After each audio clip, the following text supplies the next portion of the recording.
This is Film Center, your number one show for real entertainment industry news. No fluff, all facts. Now, here are your anchors, Derek Johnson II and Nicholas Killian.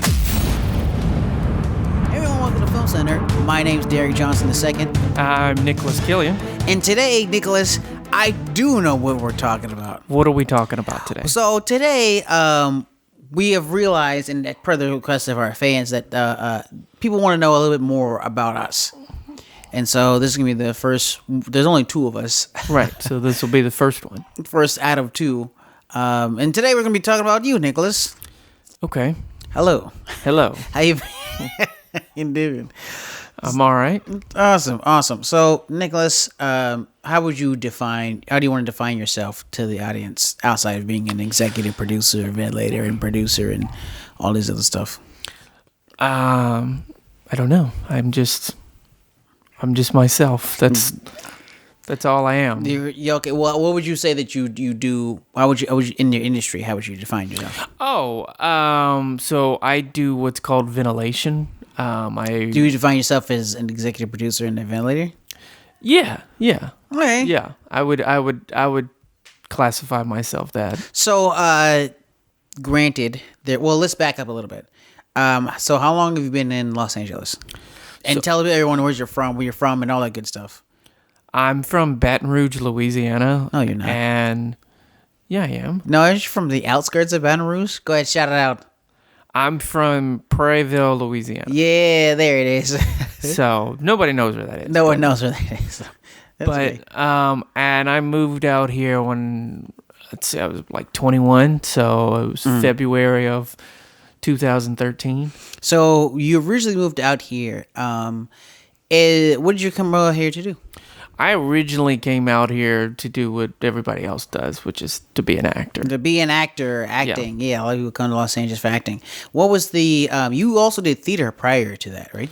Yeah, so what I did was I was doing theater prior to it. I went to a casting event, met I met an acting coach out there.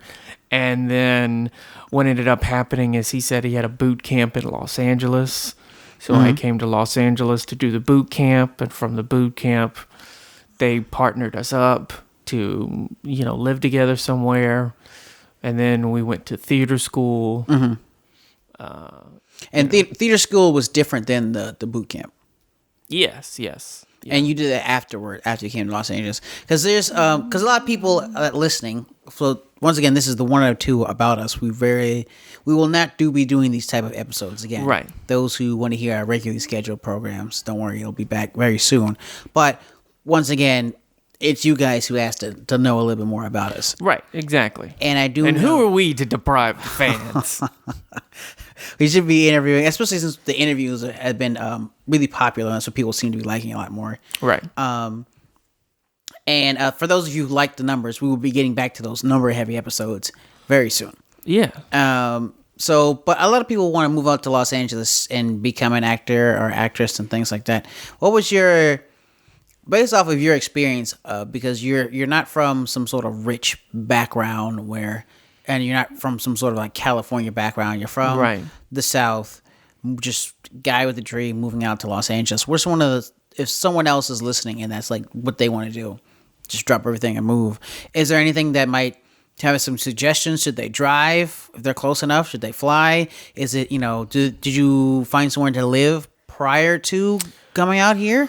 One of the suggestions that I would give is once the boot camp was over with, we went back to our respective hometowns and places and stuff like that, and kept in contact, and figured out where we were going to live. So what I would recommend people doing is figure out where you're going to live before you come here. Before you come to California. And do not live in Hollywood. Like I know that's what everybody...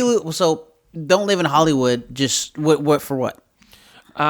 Because it's going to be way too expensive. You're not going to like it. The shine's going to erode very quickly. The Hall of Fame, everyone knows who lives here, is not awesome. It's covered in Yeah, it's like the discussing Bourbon this. Street of Los Angeles. Is bourbon? Like, Yeah, exactly. I would totally agree with that. and yeah, I mean, what I would recommend is that they, go live in like, I don't know, like Chatsworth or live in the Valley. The Valley Somewhere is close, but not exactly Hollywood. yeah. So and I mean, I think a lot of it just comes down to right place, right time. I know that sounds. So, you moved in with roommates, or yes, I moved in Or with have you one not? roommate. or did you know them prior to living there? We went to the boot camp together. Oh, okay. So it's kind of like a little introduction. Right. You And then they paired us up at like the end of the boot camp. with a different person. With the person that we kind of chose together. They like, Okay. oh, you guy and you guy, you. You guys. Yeah. What was the name of this boot camp? It was just the guy's name. Would you would you recommend what was the name of the theater school that you went to? LACC Theater Academy. LACC Theater Academy. Where Yeah. is that directly in Hollywood? I don't think so. It should. It's like Santa Monica and something. So it's Santa Monica. It shares. Is it Santa Monica? I don't remember. But anyway, it is on the campus of the LACC, the local community college. Los Angeles City College shares a campus with the theater conservatory. So, I mean, how was your experience doing that theater? Would you say the theater school was better than the personal boot camp? Well, the personal boot camp was just kind of like a money making thing. Like there was some value to it, but I mean, it's. Would you say that? I mean, I have an answer to this too, but would you, Nicholas, as someone who actually went through that, say that boot camps are not as worth it as No, not at other all. ones? Yeah, because I see a lot of people come to Los Angeles like, oh, I'm part of an acting boot camp. And to be fair, that's like a very common story. They get sucked or punched into this acting boot camp with some actor guy from like the 70s who did one commercial. And then because of that one commercial, they have some giant. Yeah. They claim they have a new agent or a new manager. If they New haven't done anything. new agent, new manager. Like they have. No, don't get me wrong. Some of it was valuable, but most of it was kind of BS. Kind of bupkis, huh? And we would like do monologues, and one of the things that I didn't understand was like there was a lot of like kissing scenes or there was a kissing scene for each person. Like, for example, like Wait, I'm sorry. What? yeah. So the guy, we would have different types of. We would like. It could be a guy that's like 16 and then there's a guy that's like 21, 22 or something like that. And yeah, as we progressed into the boot camp, you'd have like a kissing scene. Oh, everyone has like one. It's not like a regular occurrence. Right. Everybody. Oh, I thought you meant like it was he was regularly making you guys like kiss each other. I was about to be like, Nicholas, what are you saying on this podcast right no, now? it sounds like a cult, man. Yeah, but okay, one kissing scene to like practice the. Okay. Yeah, right. And I thought it was really funny because some of the guys would be like, "Yeah, they just spent all day kissing chicks," and you were like, "What?" There's also would you also say there's a type of person that usually signs up for the acting boot camps, comparative to because you went to an actual theater school. Yeah. Afterwards. Well, the boot camp was the feeder into the theater school. So. Well, so it was like the prerequisite? No, it was just a guy who would set up. I don't know how he set it up for himself, but like he would. I'm sure he'd get like kickbacks from the theater school for suggesting that's what because the way that it's like real life affiliate marketing. Right. So the way that it works is in any state, it's not just Los Angeles. When you go to this conservatory, this theater school, the first year is like you're out of state, right? Yeah. And out of state's like $5,000. Okay, that's a lot. And and then it takes like I don't know, like a year. Mm-hmm. Until you're no longer a resident. Yeah. And the school itself, I thought, was pretty good. Then you said they kicked you out because of... Yeah, I got kicked out. Well, not technically. It's not like you didn't do anything negative in No, the I didn't story. do anything So why don't negative. you enlighten? Because there's a lot of people who want to come out here and be actors and actresses. All right, so why don't you enlighten them on some of not? I don't want to say darker is not true, right? But some of the politics and some of the because we always suggest off of the podcast that there's certain things that we can't talk about because of NDAs, and there's certain things that we Right. talk about Hollywood politics. Talk Right. about how to play the game. You know what I'm saying? Because in Hollywood, I'm sure everyone out there has heard different things where it's who you know or it's how much money you have. It's actually like you can know tons of people and not be able to get something made and have all the money in the world and then still fail. Right? Because there's an element of luck to it as well. Right. It's a really big element of luck. So we, in the effort of transparency, what's going to happen to us, I want to kind of make sure that, we provide to you guys our own personal experiences so they don't happen to you. So do Right. you want to talk a little bit about why they kicked you out? So, one of the things that I think, at least in my particular case, when I went to this theater school, is first of all, you'd have to audition to get in, right? Right, of course. Because that's very typical and standard. But then you would have to have these conversations personally, one-on-ones, to see if you got asked back the next semester. Okay. And so you would audition to get in, then Audition to stay. But also ultimately what it was I thought it was like a money deal, because you'd have out of country people were paying in 2013. I think they were paying like 10, 11 grand a year because they And were out of country. were $5K. Out of state was like 5K. How many people in state did you really see being there? Oh, well, you saw a good number of in-state. It was mostly out-of-state, though. That's what I'm saying. It was like that when I'm sorry.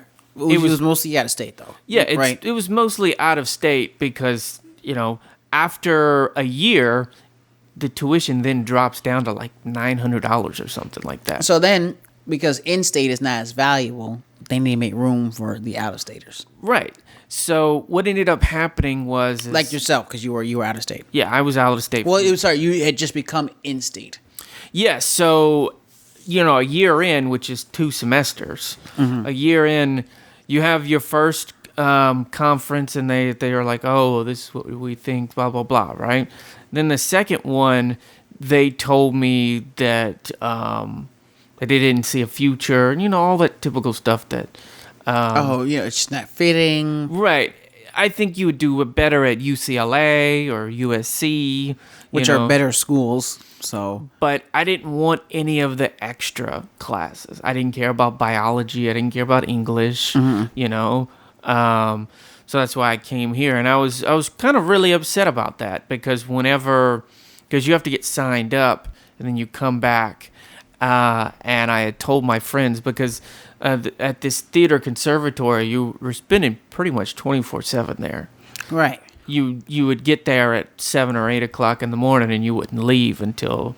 But they didn't keep all of you who had really good talent. You know what I'm saying? Once you were in state, they were like, okay, well, do we really like you? Right? Do we really like you? Because we liked you better when you gave us $5K a semester, but now that you're only giving us $900, it seems like it's not a good fit. So maybe you might need to leave, and then next thing you know, another outer staters person is going to take exactly. your place. That's what I felt it was.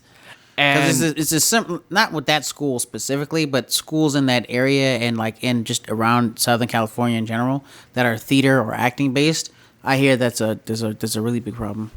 Yeah, so when I went to go tell my friends that, hey, I wasn't asked back, they were like, oh, that's a good joke, like, blah, blah, blah. Mind you, I'd already been cast in a lot of all the one acts that were coming up. So, like, you would have had to be there. Right, so I was like, oh, well. And, no, I told them, I was like, no, for real, I got kicked out. Like, they didn't ask me back, they didn't want me, whatever you want to call it. Whatever you want to say, yeah. Ended up doing really well for me because I went and acted in, student films and. You also did a web series. Yeah. How did that come about? The web series came about because there was this there was this place that you could go audition at. I can't remember the place right now, but it was the only place where you could. It was the place you went for like the student films and the ultra low budgets. Okay. And you signed up with a website there, and Go ahead, like Actors Access or something. It wasn't Actors Access. It was. Was it casting? CAZT. CAZT. Oh, yeah. If you remember that, you could create a website, a profile on there, and their big thing is they would store your auditions for you, but they would also let the casting director and director leave notes on that particular... Which I'm sure is very helpful for actors, getting notes from directors of what they're really looking for. I was submitting on there and got the... it was called About Us web series. So I got the breakdown and the character. What made you really want to do this one compared to other ones? It was the only offer. It was the only fish that bit. It's like that sometimes. And so I got there and I'd seen the cast breakdown and I was sitting there, had the audition. The guy in front of me, I thought, was doing all this loud, obnoxious, bunch of stuff. Too much.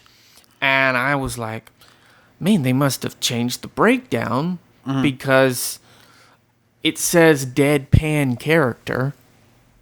This is not at all deadpan. Not if you're yelling and being emotional. So I went to go sit down and I said, hey, excuse me, did the character breakdown change? Because I heard the last guy and he was really loud and boisterous, and the way you guys have the breakdown is deadpan monotone.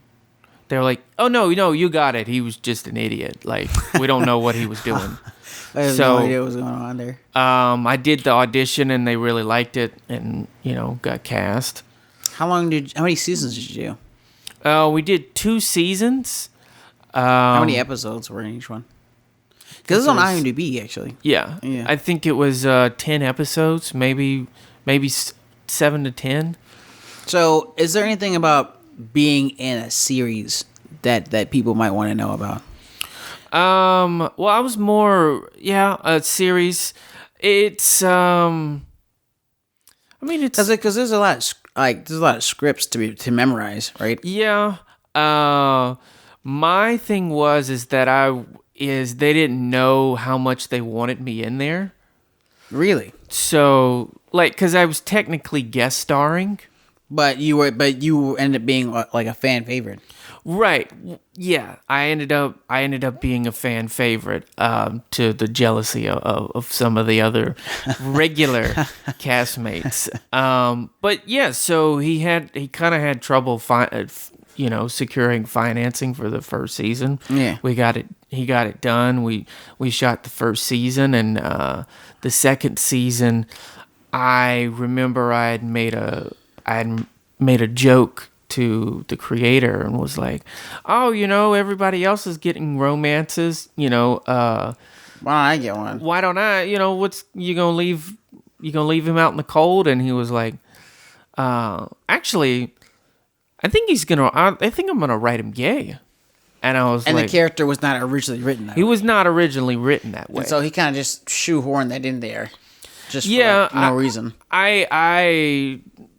He shoehorned it in there, and I was just like, because I was happy to be in the show, I really didn't say anything about it. And then whenever it came out that,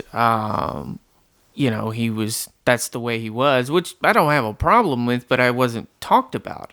You're right. And also, he wasn't like a character made that was already homosexual to begin with, right? So that's part of his character. It's kind of like probably doing it for marketing purposes. Oh, he's this person's a homosexual now. Because whenever I tried to call him about it and be like, hey man, I don't have a problem with this, but also I have a problem with this because it wasn't like this before. This was not how the character was written. Right, and it seems kind of fake. Right. And he wouldn't take my call though.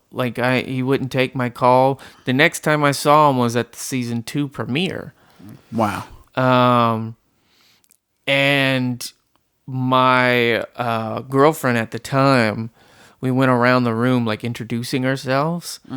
And my girlfriend at the time was one of her things that she liked to do was, or she did, was she was like, I'm Nicholas's girlfriend and I can't wait to meet his boyfriend. No, that's what she would say. That's a pretty good line. And and the DP on the shoot was upset with me at the season 2 premiere because he thought I had a problem with gay guys or with, people that were gay. And I was like, I mean, if I really had a problem, why would I be in entertainment? Right, exactly. Not only that, the character wasn't originally written that way. This is just a fake marketing ploy, which is really more insulting. Right. Yeah. And I talk to other people and be like, hey, am I homophobic for this? Like, am I... Sometimes you gotta check yourself. Sometimes you gotta say, oh, am I a problem? Right. And I didn't think the character was original. And whenever I asked him, hey, what, he was like, oh, well, it was last season that it was obvious. I was like, how? I'm the actor. Like, I was like, I'm just genuinely curious. Yeah. And he was like, well, the guy, you're at the end of the season, at the end of the episode 7 episode, you were sitting with a guy. And I was like, that doesn't constitute. I don't, you walked in with a guy and you sat down with him. I was like, I don't really think this is. Yeah, it's kind of right. How long were they each episode? Maybe like 10, 15 minutes. So it was released on YouTube. Yeah. Yeah. Okay. And then, how did you get into ventilating? The way I got into ventilating was What is ventilating for those who don't know? So ventilating or ventilation work or tying hair is basically making facial hair pieces or wig fronts or stuff like that. And what you do is you take this hook and you put it in a hole and you tie the hair around that hole. And it's strand by strand, piece by piece. Strand by strand. So each hair is actually put in individually. Right. Which can take some time. Yeah, it can take a good amount of time. Well, I had to leave in about beginning of 2016. I had to leave Los Angeles because I was in so much debt. Right. I was like $50,000 in debt or something like that. My parents were like, "Hey, you gotta what are you gonna do?" Like, right. So I originally moved back and worked in construction for a couple of years, and then I moved back out here in 2019 back to his place because he was my makeup artist teacher in theater school. You say his your current mentor in ventilating, right? That's what you're talking about. Okay, yeah. And so I don't even know if you're allowed to say his name. Are you? I don't know. So then let's not. But anyways, once again, this is one of those NDA things that because he's working on a certain project right now. That right. So never mind. This is continue. I was living at his house. Right. Right, because that's where I was living towards the end of it, and I came back to live with him again. And he said, "Hey, would you like to learn how to do this facial hair stuff?" And I was like, "Yeah, sure. Why not?" He's like, "This is a trade that you could actually learn." So over the past couple of years, I've been learning how to do it. So we did work with. I remember you did the Grinch costume. Yeah, we did the Grinch stuff. So the most recent Grinch costume that you guys will see. This is 2023, November. I think today is it's November 20th. So the newer Grinch suit that came out like earlier this year. Yeah, worked that. I did the facial hair piece at the top with my mentor, and then we did J.K. Simmons' beard. Yeah, on his most recent project. And then we've got some another Disney project that I'm working on right now. Yeah, actually a pretty big Disney project, but once again NDAs. But yeah, and it's. So do you have any advice for people who like? Some people might think that's there's not a lot of ventilators. There's like 10 ventilators all in all of Los Angeles for the most part. Probably, yeah. Because it's not really something that's like, oh, that's what I want to do. Right. Yeah, no. Do you think people even know that even happens? Because I guess they think all of them are done by machines. For example, for someone out there who doesn't know, why would they choose you to put in a strand of hair piece by piece? Is they just making the machine that does the wigs do it? Because it needs a human touch. You have certain directions. You have certain ways that you have to style it. For bulk, there's a machine that could do the bulk of it, but what we do is called figure finishing work. Mm-hmm. And So what does that mean? Figure finishing means, like, for the Grinch suit, right? Mm-hmm. There are many different jobs of people that make this Grinch costume. You have costumers, you have special effects, you have just a bunch of people that work on it. But what you do is figure finishing, which is the facial hair on the Grinch. And the thing is, the reason why it's so important is there's no buffer from you to the camera. There's nobody checking your stuff. There's nothing. Styling is like when you like after the hair is plugged in, you gotta curl it, you gotta clip it and like cut it to a certain length. Cut and style it. Something that a barber is basically doing. Right. Which there is no machine that does barber stuff. Yeah. And so there's no buffer between you and the film. And they can be pretty expensive. Yeah, they can get pretty expensive. I had a DJ here a while back wanted to get some mustaches. Yeah, one of my friends was producing something, and they wanted actually several of my friends have asked you for stuff before, and it just not several, but like I don't think that people realize how. The first thing I asked you for, that project fell through, and then I had some other friends of ours ask, and they're like, "Oh, I didn't know it cost that much," because it's not a $5 like mustache. Right. It looks like we're supposed to replace a real one. Yes, you're supposed to replace it with a real one, and it depends on what you're shooting. Like, the thing is whenever people are asking you questions, and then you respond to them with more questions, they get a little frustrated because it's like, oh, okay, well, I want a mustache. I was like, okay, well, what kind of mustache? What kind of hair do you want to use? What references? What kind of lace have? do you want to use? What kind of... Right. Talk about the different laces just super fast. So you have what's called film lace. Or maybe you should start at the beginning. So if you're going to make a mustache of... like making J.K. Simmons' mustache, what does that process look like? The process looks like, first of all, like you said, you have to have reference images. You have to know what kind of hair you're going to use, what kind of lace. Color-wise, right? Yeah. There's this thing called color blending. You have to blend it to look like the beard. You have to, like I said, you have to know what color it is, what color you're going to use, what kind of hair you're going to use. You have to say, okay, what kind of film lace are you going to use? Are you going to use theatrical film lace or theatrical lace? Or are you going to use, how fine of a lace are you going to use? So there's between fine lace and theatrical lace. Theatrical, I'm assuming, is the one that they use on stages. But I guess that's more durable than, I guess... Oh, very much durable. Yeah, so the thinner ones are used for when you're on close-ups and film and stuff like that. Right, because it's not supposed to look like you have... Right, but if I'm 75 feet away, I'm not going to be able to tell that you have that lace in your head, so it could be way more durable. Way more durable, and you're tying the hair to all the laces. Yes, yeah, and there's different sections that you tie. It's different ways. There's different techniques of using different knots.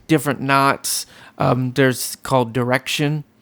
Yeah, I've had a lot of people be really interested in it, but it's very intricate and it's also hard to find someone to teach you because once again, there's only like 10 of them.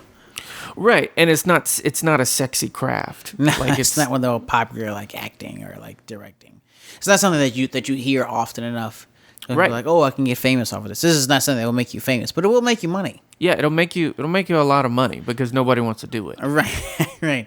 So, when you see TV, movies, and mustaches, like, TV mustaches, like you can probably tell like, oh, which ones are good or not.